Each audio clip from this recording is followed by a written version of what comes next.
Okay, so I'm here. I'm going to lay out and cut my rafters. I'm currently mildly irritated with myself because after going to the trouble of taking out the sliding miter saw from the shop, hauling it out here and setting it up, I've decided that it's going to be easier to mark these just by hand and cut them with the skill saw because these are great big long pieces of wood and I'm short of room in here and working by myself. So I think the hand cut will be easier. Oh well. If you've never marked an angle with a speed square, it's really easy and a lot more accurate than you'd think actually. You pivot on this point on the square and you watch your markings along this edge of the square, and I'm going to go out until I want 14 degrees, so there's 14 right there, and mark my cut.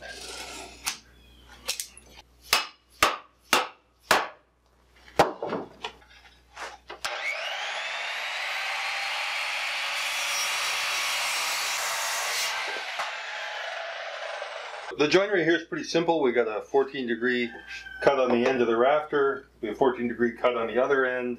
To lay out the joinery, we've got two simple bird's mouths.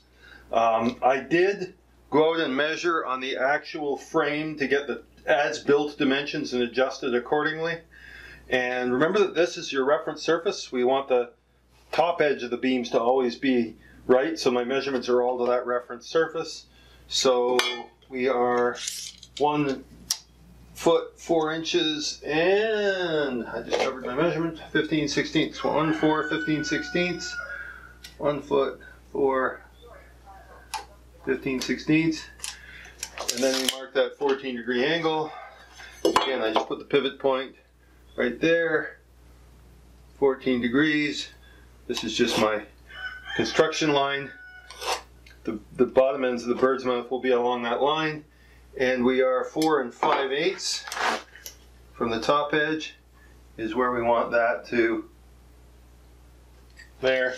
And then again, 14 degrees from that. And here I think, where's my other protractor?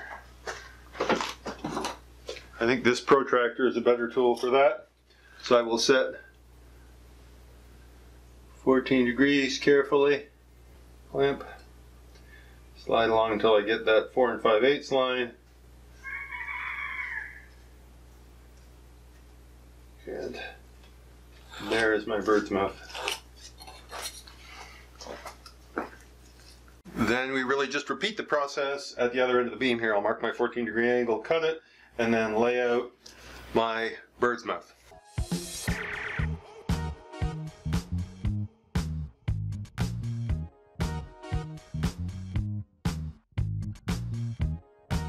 So this is what it looks like when we're done. We got a 14-degree cut on the end, and if you zoom in, you can see the layout for the bird's mouth.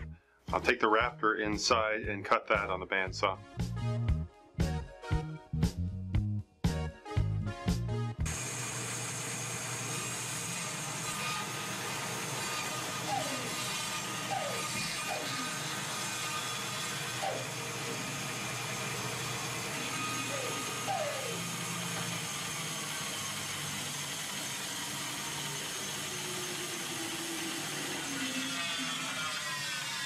Probably a few different ways I could do this cut, but to me I think the easiest is probably just this little battery powered circular saw.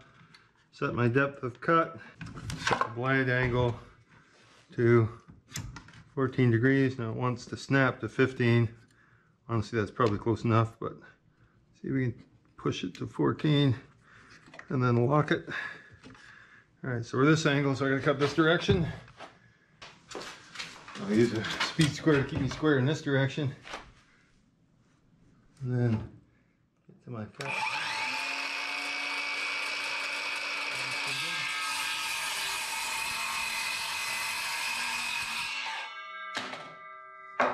Beautiful.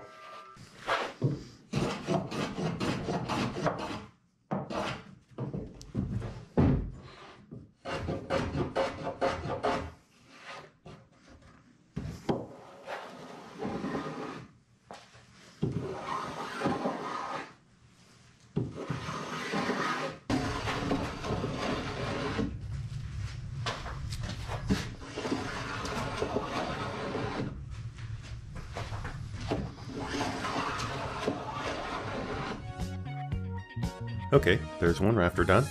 Now I just need to do that 7 more times.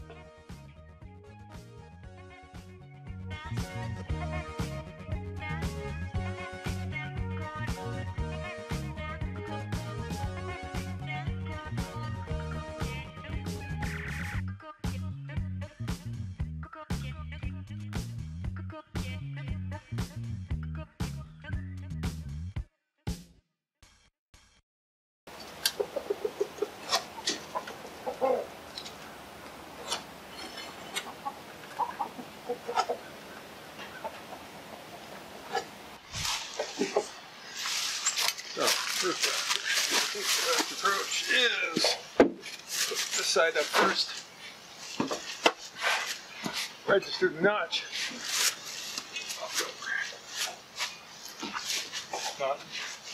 There we go.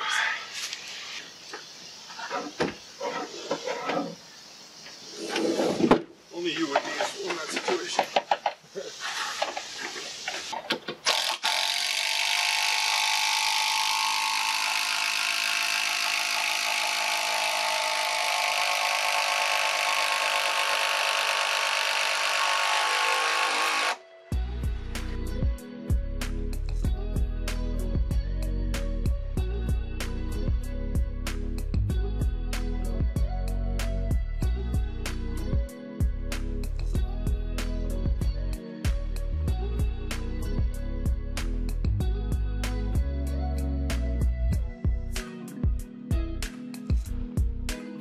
So the roof deck is all made of poplar boards that vary in thickness from about 1.25 inches to 1.5 inches. Now, this is overkill for sure, but it makes life easier because you don't have to worry about your screws from the metal roofing poking through your roof sheeting.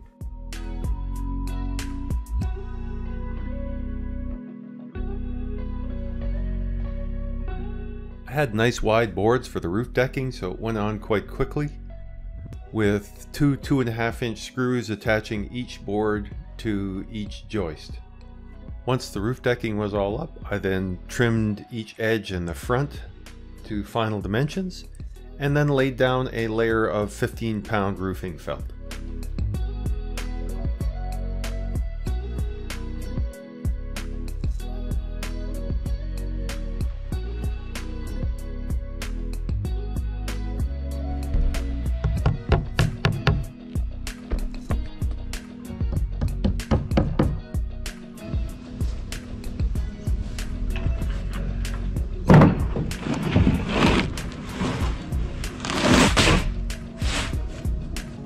Next, I put down a 1/2-inch layer of OSB sheeting.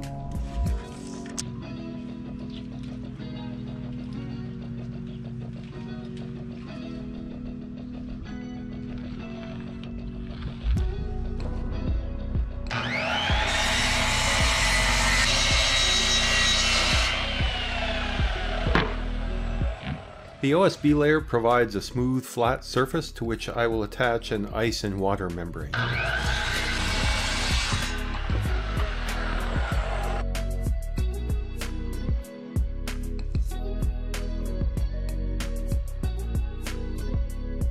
And the last bit of wood to go on the roof is a series of 1x8 trim boards that go around the perimeter. Next we start with the metal roofing, and I wasn't able to get drip edge in the red metal, so what I did is I ordered extra eave flashing and I cut off one edge so that I could use it as a drip edge. This is the same thing I did when building the metal roof for the sauna.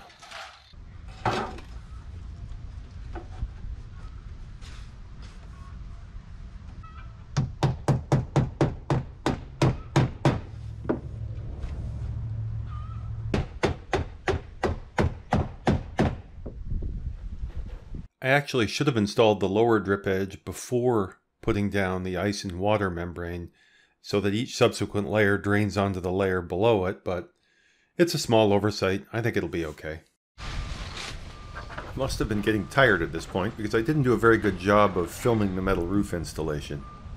Each panel is 3 feet wide, so it took 5 panels to span the 15-foot wide roof. I first laid out all the panels to get them placed correctly, then installed a foam rubber gasket at each end to close the gaps under the panels. Then it's a matter of screwing it to the roof deck. Screw spacing is dictated by the manufacturer. In this case, I put 1 screw every 2 feet, 1 per rib. It's a lot of screws. Finally, the sheets are fastened together using stitch screws. In this shot, you can see the 2 different kinds of screws that were used and the final result. Finally, I install the eave flashing. A sealant strip with double-sided adhesive helps seal the eave flashing to the metal sheets. The eave flashing then gets screwed down and the ends trimmed and bent into place. Again, I didn't do a very good job of filming this, but here's the final result.